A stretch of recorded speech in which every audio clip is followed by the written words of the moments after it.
दिघोडे वेशवी रस्त्यावर अपघात, four wheeler गाडीचालक थोडक्यात बचावले। दिघोडे वेशवी रस्त्यावर मालवाहू कंटेनर रस्त्याच्या मधोमध पडल्याची घटना घडली आहे। सदर अपघात हा मंगळवार दिनांक 10 रोजी पहाटेच्या सुमारास घडला। या अपघातात फोर व्हीलर गाडीतून गणपती बाप्पाच्या दर्शनावरून येणारे भाविक थोडक्यात बचावले आहेत। यावेळी रस्त्यावर मोठ्या प्रमाणात वाहतूक कोंडीची समस्या निर्माण झाली।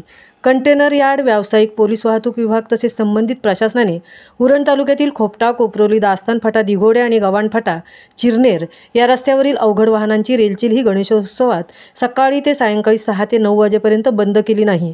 त्यामुळे गणेश भक्तांना वाहतूक कोंडीचा सामना करावा लागत आहे। त्यात दिघोडे वेशवी रस्त्यावर मालवाहतूक कंटेनर पडल्याची घटना मंगळवार दिनांक 10 रोजी पहाटेच्या सुमारास घडली आहे।